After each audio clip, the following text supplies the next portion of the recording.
Today on First Cup, we're talking about knives. It's knife day. I'm going to show you some of my knives. Stick around.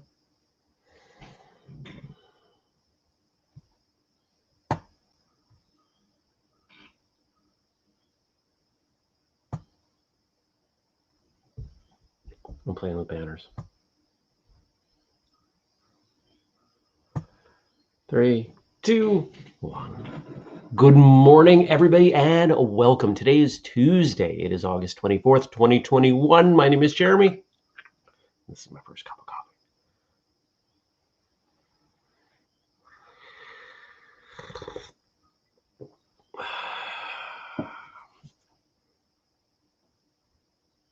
coffee.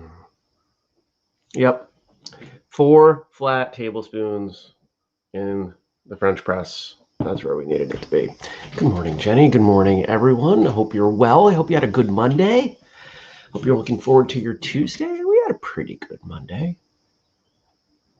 You know that interview for Martial Arts Radio that I said was hopefully happening? It happened. It was a pretty good episode. Andrew's already listened to it. So that'll be out. What is that? I think it's 6:40. That's scheduled to be. Stretch.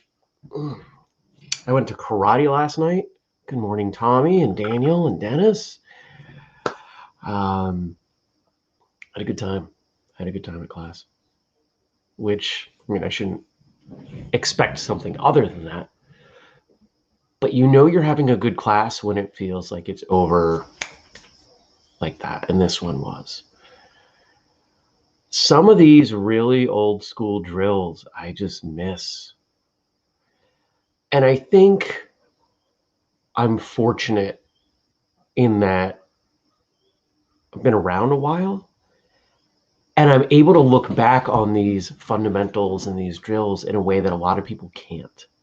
I see the value. I see that, I mean, when you get right down to it, basics are the heart of what we do. And yeah, you can drill basics in boring, repetitive ways. But at least for now, the drills we're doing are all new, or at least stuff I haven't done in a long time. So I'll take it. Daniel says, only on a US-based show can we have knife day. That's right. Because what's the length limit on your knives in the UK? It's like half an inch, right? You can have a screwdriver. Good morning, John. Just a little bit of fun. But there are knives I'm not going to show you today. There are knives that are not legal that I found somewhere and I haven't disposed of them yet. So I'm not going to show you my entire collection. And in fact, I'm not going to show you my entire collection because I don't remember where they all are. Like there's one in the car. There's a few in the car. They're all over the place. Knives are about as handy as you get. Tommy says, been around, LOL, wait until you are my age. I'm still 25 as far as I'm concerned. I feel 25. I remember what I felt like at 25. And physically, I feel about the same. I get sore, but I'm still out there doing new stuff. You know what I did yesterday? So after this interview, I had a little bit of time, actually before and after the interview, I had a little bit of time. I've talked about the spring in the back corner of the property. And I went out and I dug a hole. I said, let's see what happens when we dig this hole. Because this is a big deal to have a spring, a natural spring that I don't have to do anything with other than what I want to. Very few people have that. I am really lucky. And so I want to route it the right way. And right now, I dug a big hole, probably about, let's see, it was about to here. So fingertip to here and about that wide. Because I want to see if I can get animals to come back in and drink. I don't see animals as much anymore. I don't know why. It's a bummer. Daniel says, and for those of you who don't know, he's in the UK. I'd get arrested for carrying any sort of knife unless I had a legit use for it, i.e. going fishing or to archery. What about opening boxes? What about cutting tags off clothing? I carry a pocket knife just about everywhere. And we'll get into that in a few minutes. Let's unpack a few things before we go whole hog on the knives here, folks. But I am excited. This was a great topic that Frank, submitted. And we got some facts about knives that we're going to talk about. Some considerations with regard to self-defense.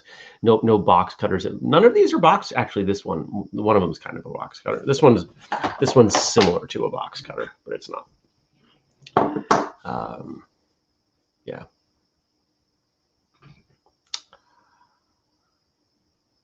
Yeah. There's a lot of use for knives. I use a knife almost every day. I put up a video on TikTok over the weekend, maybe Friday, about my little pocket flashlight and how I think that everyone should carry a pocket flashlight. It's quick to deploy. It's not illegal. It has so many uses. It's way faster than the light on your phone. Anybody says, "Oh, I take my phone out," and then you're already dead. If you needed a light, you're already dead. You already can't see what's going on for at least a second and a half. I carry two things almost all the time: little flashlight and a little knife. Doesn't have to be anything special. Okay. What else happened yesterday? Client stuff. Working on the shirt for free training day. This one's going to be pretty cool. I spent some time on Friday coming up with the spec. Yesterday I did the mock-ups because my design skills aren't as good as my imagination skills, but there are people out there who are pretty good. I've gotten better at explaining what I want, both with mock-ups and with words. And so I just go to Fiverr and I say, "Hey, can somebody do this?" And that's what we're doing with the training logos too. Why Fiverr? Because I can get hours of design work for $20. And you know what? That's what we can afford right now. Maybe someday we'll hire someone at $100 an hour for no reason. It's a global economy, folks. The same people, when I've talked about things like Fiverr or hiring VAs overseas, our team is mostly overseas. The same people who have issue with that have no problem buying goods made overseas and thus cost a fifth as much.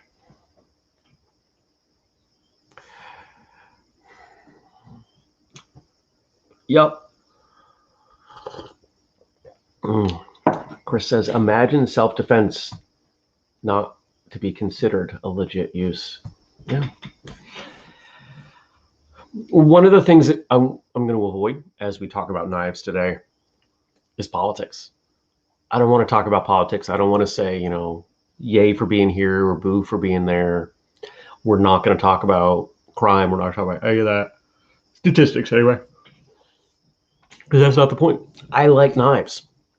Knives are great. They used to scare the crud out of me. They really did.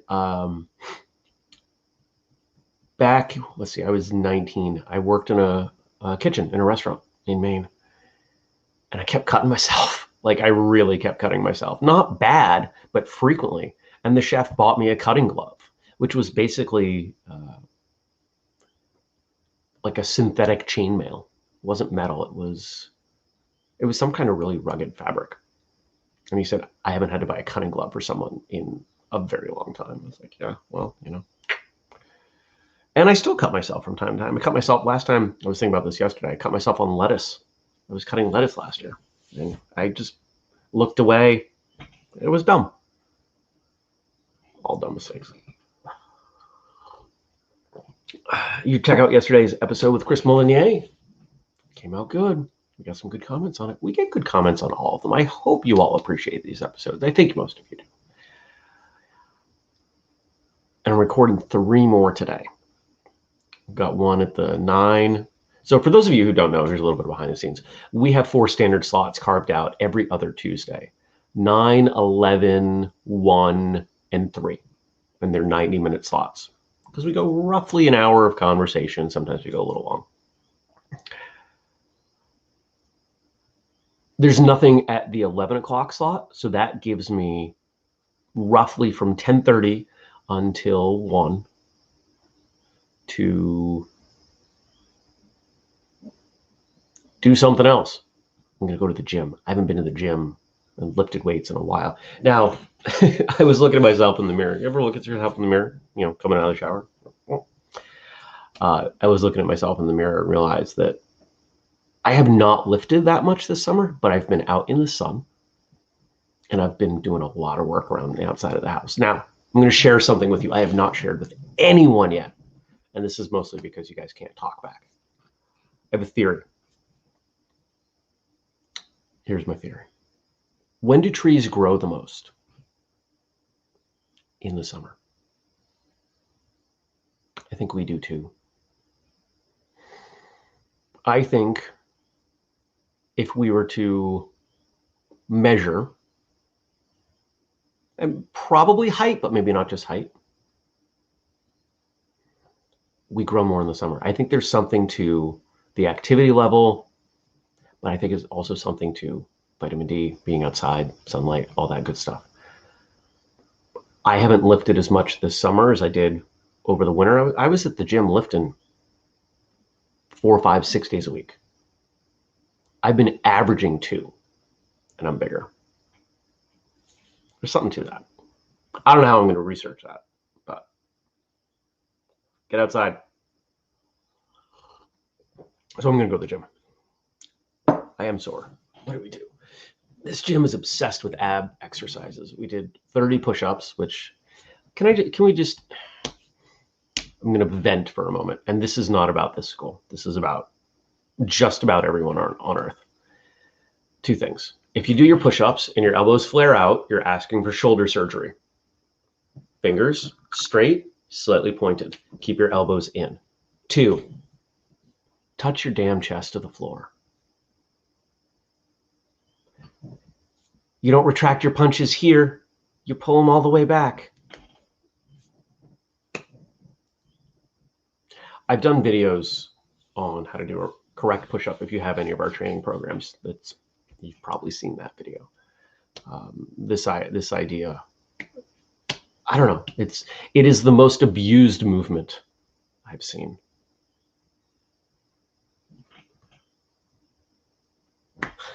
Jared says, I grow most in the winter, stuck at home with too much to eat.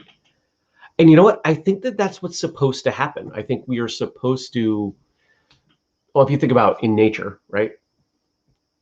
You put on mass and then you eat what you can find or store over the winter. And as you come back out of winter, you repeat that cycle. Daniel says, I feel directly attacked. Tommy and Dennis are in the chat comparing their age.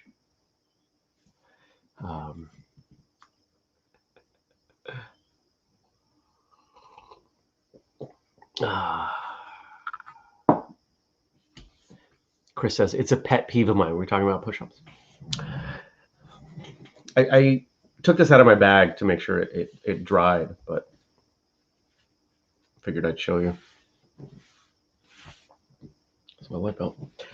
I'm trying to remember when I got this white belt. This goes back.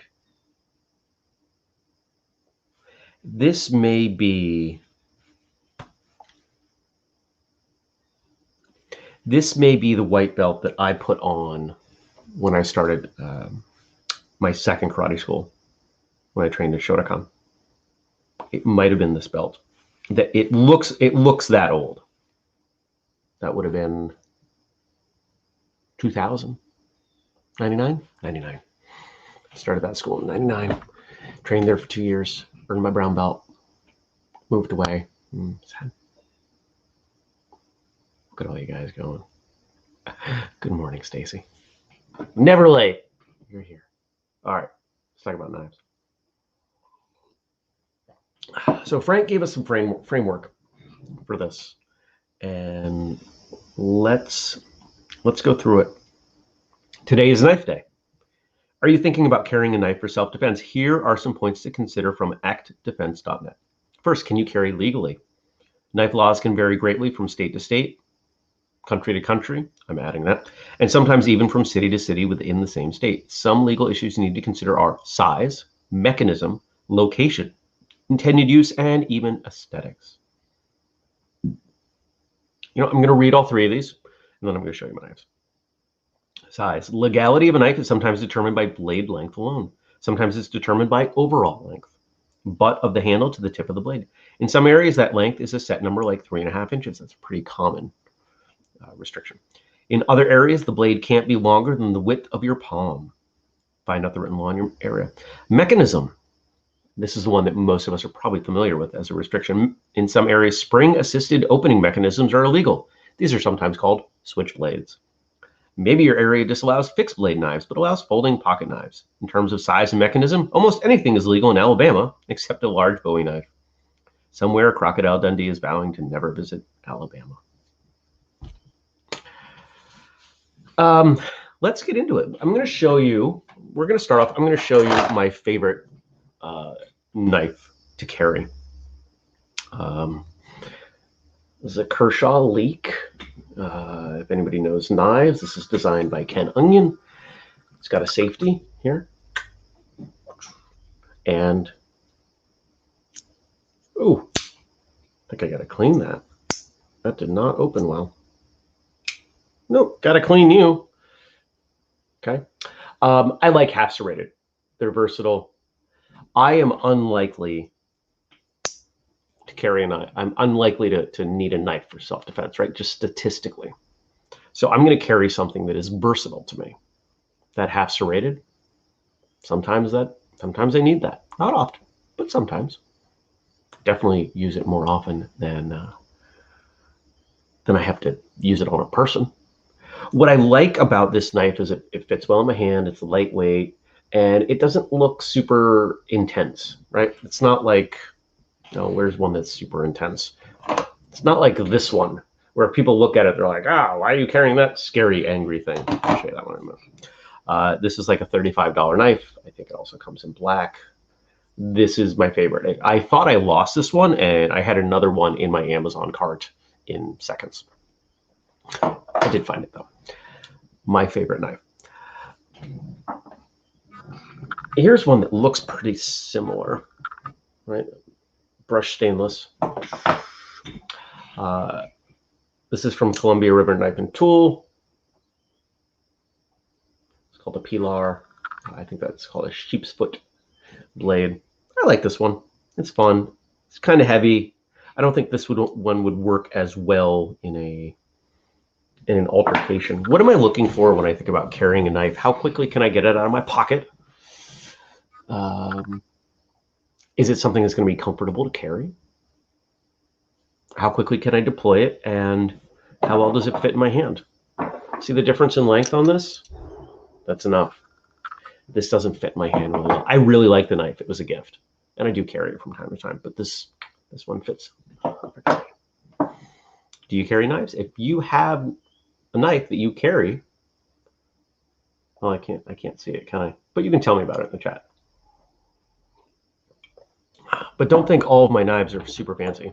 This is my outdoor knife. This is what I carry in the yard. There's a beat up Gerber. I think it's even got it's got the Bear Grylls logo on it. The joke I like to make, if anybody knows about Bear Grylls, he likes to pee on everything. So all Bear Grylls products are forged in urine.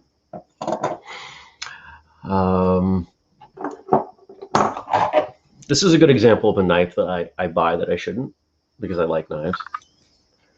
And here's why.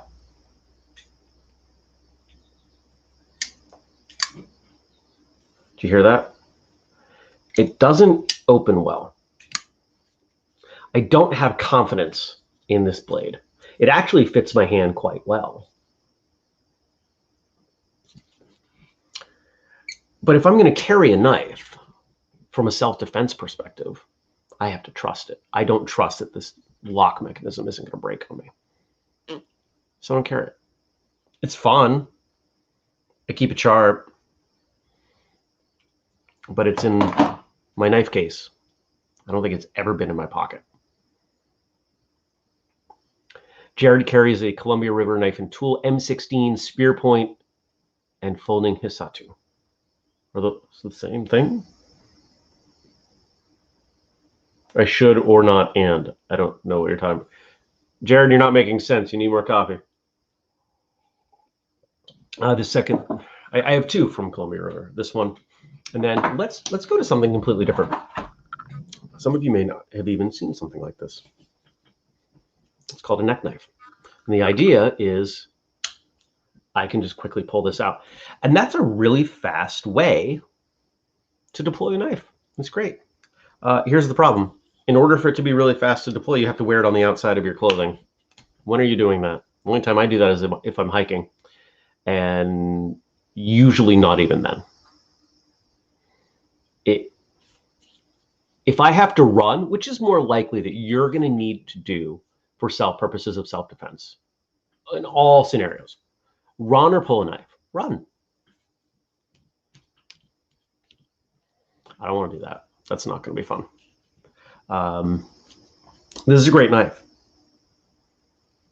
But outside of the context of hiking, especially where, I can have this, kind of tied down under a strap or something. See, it's got those holes.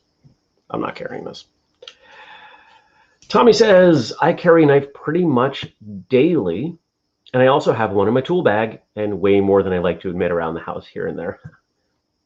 I don't think you're alone in that. I think a lot of people do that.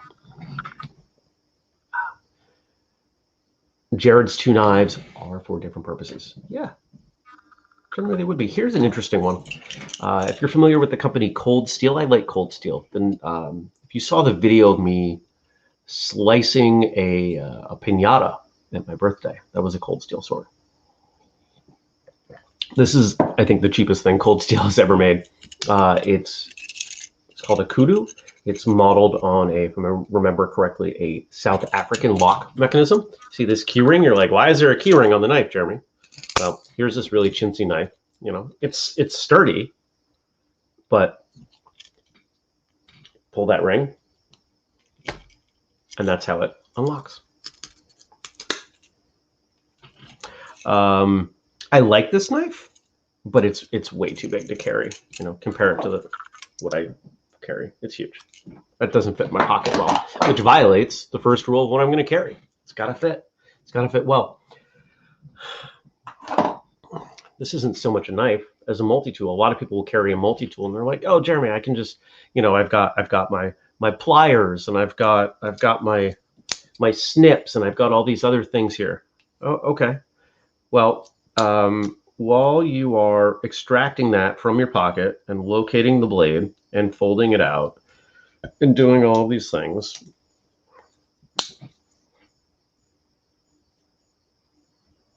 yeah, this could work, but it takes too long. My rule 2, is it easy to deploy? In this case, no, it's not. And it doesn't have a lock. There's no locking mechanism on this, right? I can just fold this back and forth, which is a terrible idea in the context of self-defense. This one, you're not going to end up cutting yourself, most likely. What else we got?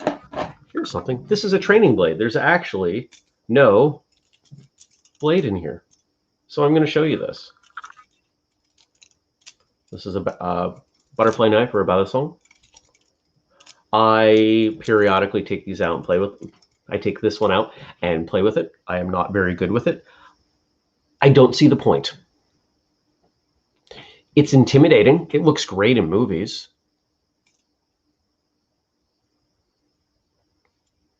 But it doesn't really do anything for me. What do I get out of this, even if it was a full size or even if it was a regular blade? What do I get out of this? Not much. It's a bigger blade. Fits in my hand well. But I don't trust it. Why require skill to open and utilize a knife at a time when you don't have to? It's kind of like saying, Oh, what's a good example? I don't know, picking any more complicated technique in self-defense. You know, I'm going to do a jump spinning hook kick when a side kick to the knee would work. You could do it. It may be more powerful or something, but how does that help anything? John says, I'm carrying a Meadowlark 2 from Bird Knives right now. It's a standard pocket clip knife with a half serrated blade.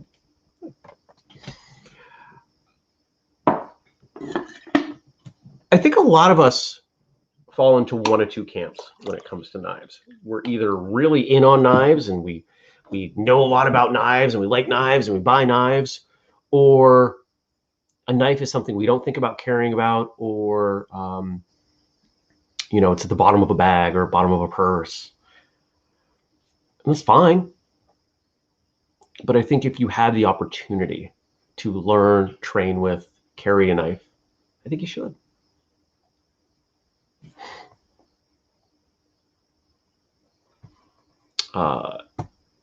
Daniel actually looked up the carry laws for the UK folding blade. No, I'm assuming that's no more than 3 inches and no lock knives. Okay, or more than 3 inches. All right.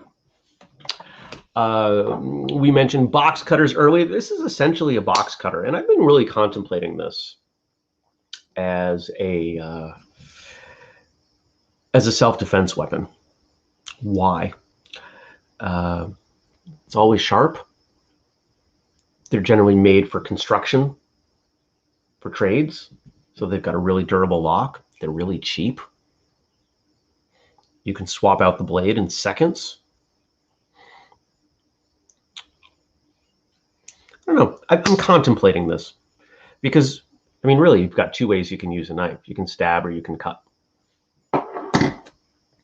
What else we got? I'm going to go quicker because we're running out of time. This was my grandfather's. My father gave it to me about 10 years ago. It's just a very classic old buck knife. That doesn't leave the house.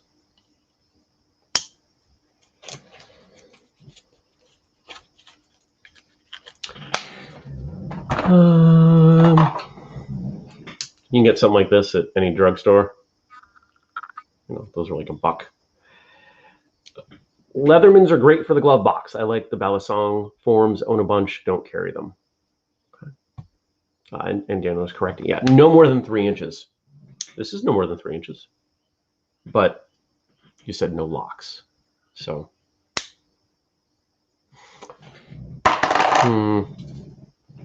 This is going to be too big. Right? I think that's a little more than 3. I think that's 3.5 inches.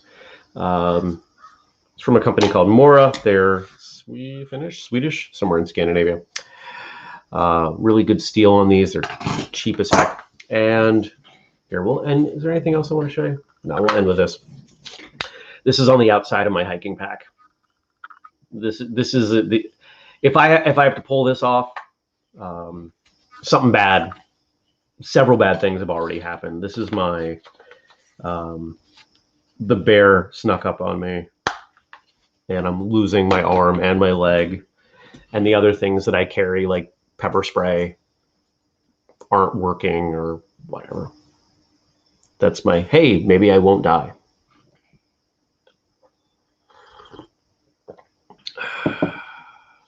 And it doesn't fold. It's pretty though.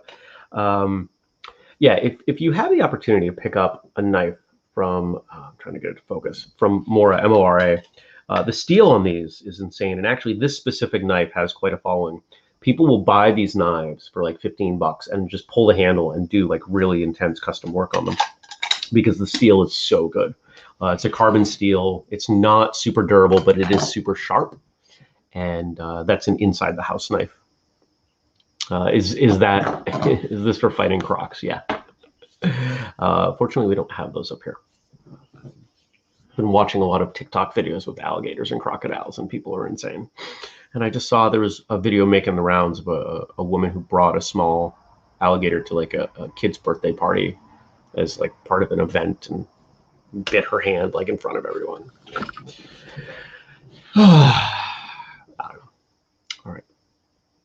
This was kind of different. This was kind of fun. I don't know what you thought. Let me know what you thought. If you have like rampant criticism, I want to hear it. If you really enjoyed it, I want to hear that too. If there are other things that are similar that you think we should do, let's do that. I like what we have here with First Cup. We can play around. We can be a little different. You all give me, Frank, some space to try things out. So if you got a thought, let's hear it. But that's it. That's it. Did I show you them all? Real quick. My whittling knife, because I'm old. And I broke the tip off of this trying to save somebody's nunchaku that the chain got stuck, and ended up grinding down the blade. This is also from Cold Steel. I don't know if you'd be able to carry something like this, Daniel, because it's all serrations. Play stupid games, win stupid prizes. Yeah, I'd say we could safely put that in that category. Thanks for coming by, everybody. Thanks for letting me show you all my knives. It's a good time. I hope you have a great day. I hope if you haven't checked out yesterday's episode of Martial Arts Radio, you'll do so. And I hope if you're willing to help us out, you got two good ways to do it. Our Patreon, patreon.com/whistlekick, or grab something at the store at whistlekick.com, like this mug, and save 15% with the code FirstCup15. Leave me some stuff for tomorrow. I will see you back here tomorrow, because we do it every day. Every weekday, 6:30. I'm rambling now. All right. Take care. Peace.